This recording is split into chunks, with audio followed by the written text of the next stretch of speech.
ओम नमो भगवते वासुदेवाय। आज के प्रसंग में देखिए एक बड़ा ही सुंदर प्रसंग है। यह प्रसंग सत्य घटना स्वामी विवेकानंद जी के जीवन की 1890 की है। परम संत रामकृष्ण परमहंस के शिष्य स्वामी विवेकानंद एक बड़े संत थे। उस समय उनके जीवन में एक ऐसी घटना घटी, सुनिए। स्वामी विवेकानंद के जीवन में जब यह एक चित्ताकर्षक घटना घटी थी तो उस समय स्वामी जी विवेकानंद जी खेतड़ी के राजा अजीत सिंह के यहाँ ठहरे हुए थे। खेतड़ी नरेश महाराज अजीत सिंह स्वामी विवेकानंद के शिष्य थे तथा उनके बड़े प्रशंसक थे। एक शाम को महाराज अजीत सिंह ने स्वामी जी के सत्कार में उनके मनोरंजन के लिए अपने महल की संगीतशाला में एक मशहूर नाचने व गाने वाली नर्तकी को बुलवाया और संगीतशाला में स्वामी जी के बैठने की एक अच्छी व्यवस्था कराने के बाद स्वामी जी को बुलावा भेजा। तो स्वामी जी जब भी खेतड़ी के महाराज के यहाँ जाते थे तो कभी राजमहल में नहीं रुकते थे।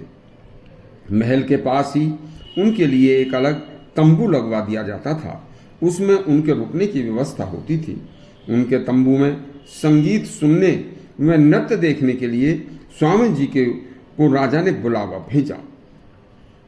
लेकिन स्वामी जी ने उस आने वाले से कहा कि भैया मैं एक सन्यासी हूँ और सन्यासी कभी भी स्त्रियों के नाच और गाना नहीं सुनते हैं न देखते हैं। यह बात जब संगीतशाला में उस नर्तकी ने सुनी तो नर्तकी की भावनाओं को बड़ी ठेस लगी और उसी समय नर्तकी ने स्वामी जी को उत्तर देने के लिए भक्त कवि सूरदास का एक पद उसे याद आया और उस पेशेवर गायक नर्तकी ने बड़े ही मनोहारी भाव व सुंदर स्वर में मची हुई आवाज में जब यह गाना सुनाया तो क्या था गाना, सुनिए। प्रभु जी मेरे अवगुण चित ने धरो, समदर्शी प्रभु नाम तिहारो, अपने पनहि करो। एक लोहा पूजा में राखत, एक घर बधिक धरो। प्रभु जी मेरे अवगुण चित ने धरो, यह दुविधा पारस नहीं जानत, कंचन करत खरो। एक नदिया एक नार कहावत, मेलो नीर भरो। प्रभु जी मेरे अवगुण चित ने धरो। अरे जब मिल के दो एक बरन भय, सुरसरी नाम परो। प्रभु जी मेरे अवगुण चित ने धरो।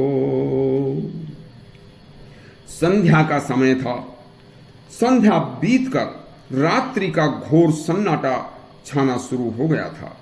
उस समय के सुनसान घोर सन्नाटे के कारण नीरवता में गहरी चोट खाई हुई उस नर्तकी की आवाज साफ साफ मधुर स्वर में स्वामी जी के उस तंबू तक पहुंच जाती है। जब स्वामी जी के कानों में वह उस गाने की आवाज पहुंची तो बस भक्ति भाव का इतना सुंदर सुमधुर गान सुनकर स्वामी जी के मन में भावनाओं का परिवर्तन आ गया था, जिससे उनकी आंखें एक महान आध्यात्मिक सत्य की ओर खुल गई थीं, जिसका उपदेश तो दे रहे थे परंतु वे स्वयं भूल गए थे। तब स्वामी जी ने स्वयं नर्तकी को बहुत सम्मान किया और अपनी भूल का एहसास कराया और कहा कि हीरा, मिट्टी, सोना और कीचड़ में बहुत अंतर होता है, बस जरूरत पहचानने की है। इसी तरह के और भी अच्छे अच्छे किस्से सुनने के लिए हमारा चैनल सब्सक्राइब करें और घंटी दबाएं। धन्यवाद।